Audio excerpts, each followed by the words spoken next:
कलम तो खूब चलाई मैंने, कलम तो खूब चलाई मैंने, पर अपने भावों की अभिव्यक्ति के लिए मंच प्रदान करने को धन्यवाद। पर अपने भावों की अभिव्यक्ति के लिए मंच प्रदान करने को धन्यवाद। अपना इंट्रोडक्शन देने के लिए भी मैं 2 लाइन बोलना चाहूँगी। पहचान जब भी हो मेरी, पहचान जब भी हो मेरी, उपनाम से अधिक मेरे नाम को तवज्जो दी जाए, उपनाम से अधिक मेरे नाम को तवज्जो दी जाए।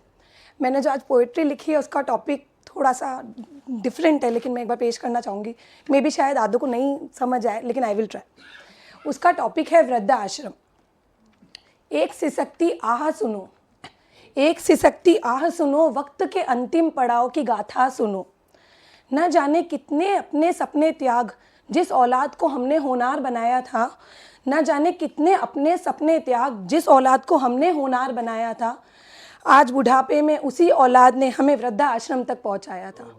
आज बुढ़ापे में उसी औलाद ने हमें वृद्धा आश्रम तक पहुंचाया था।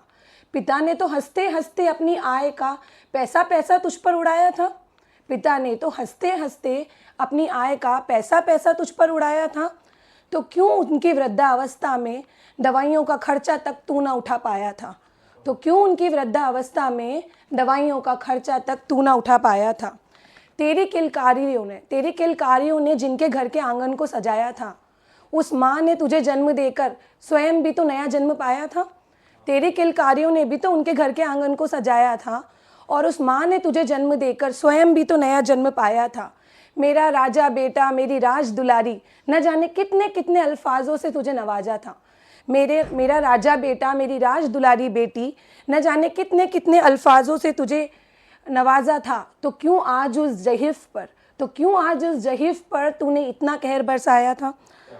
जिस घर की ईंट हीट उनकी कुर्बानी से सजी थी, जिस घर की ईंट हीट उनकी कुर्बानी से सजी थी, उनके अंतिम वक्त में ही उनको उनके घर से ही बेघर बनाया था।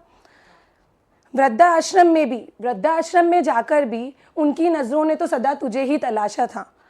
स्वयं की व्यथा वहाँ भी भूल, तुझे उन्होंने वहाँ भी दुआओं से ही पुकारा था, वहाँ भी तुझे उन्होंने दुआओं से ही पुकारा था।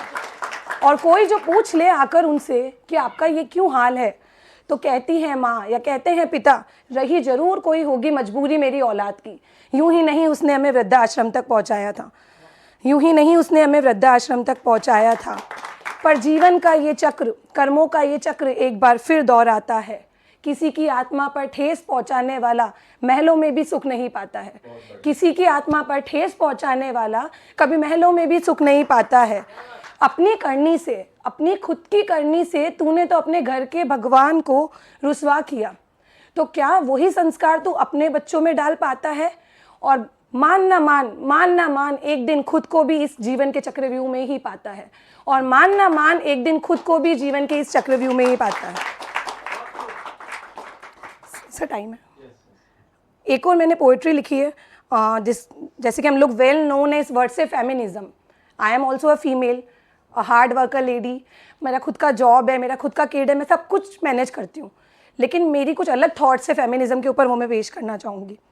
कुदरत ने स्त्री और पुरुष में सुंदर भेद बनाया है, कुदरत ने स्त्री और पुरुष में सुंदर भेद बनाया है। ये जो भेदभाव है ना, ये तो हम इंसानों ने पनपाया है, ये जो भेदभाव है ये तो हम इंसानों ने पनपाया है।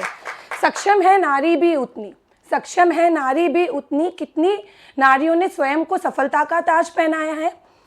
औरत को कोमलता से उस ईश्वर ने नवाजा है, पर मन में दृढ़ संकल्प और साहस उसने स्वयं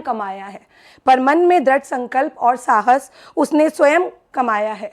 हाथों में जो पहने चूड़ियाँ और जो करे कभी श्रृंगार, ये उसकी सुंदरता की निशानी है। पर आज फेमिनिज्म की होड़ में जो तुम पुरुषों से जो करती हो बराबरी, वो कहीं ना कहीं तुम्हारे स्वयं के अस्तित्व से अनजानी है। पर आज फेमिनिज्म की होड़ में जो तुम करती हो पुरुषों से बराबरी, तो ये तुम्हारे स्वयं के अस्तित्व की से तुम अनजानी है। समान अधिकारों का दावा तुम करती हो ना, तो क्यों बुरे व्यसनों जैसे सिगरेट और मदिरा पान का सेवन करके खुद को कूल कहती हो? नए जीवन का संचार करने का अधिकार माँ को दिया जाता है। यूं ही नहीं, माँ 9 महीने अपने बच्चे को अपने खून से सींचती है। तो फिर क्यों नारीवाद के आधार पर जब तुम्हारा अलगाव होता है तो वो एल्यूमिनी की मांग करती है? क्यों फिर नारीवाद के आधार पर जब तुम्हारे साथी से अलगाव होता है तो वह एलिमिनी की मांग करती है? नारीवाद का अगर सही अर्थ समझो तुम, अगर नारीवाद का सही अर्थ समझो तुम, तो स्वयं को सक्षम तुम बनाओ। होड़ ना करो किसी पुरुष से, होड़ ना करो किसी पुरुष से, स्वयं की ताकत तुम बन जाओ। हो जो अन्याय तुम्हारे साथ, हो जो अन्याय तुम्हारे साथ, तो ऊंची आवाज तुम उठाओ, सेल्फ डिफेंस तक कर जाओ।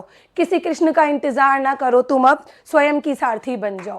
किसी कृष्ण का इंतजार ना करो तुम, स्वयं की सारथी बन जाओ। सर जॉन एलिया साहब की 2 पंक्तियां हैं जो उन्होंने लिखी हैं, बट मैं उनको सिर्फ आगे मैंने थोड़ा रिज्यूम किया है, वो बताना चाहूँगी। ये सर की 2 पंक्तियां हैं। और तो क्या था बेचने के लिए, और तो क्या था बेचने के लिए, अपनी आंखों के ख्वाब बेचे हैं। ये सर ने लिखा है, उसके आगे मैंने कंटिन्यू किया है।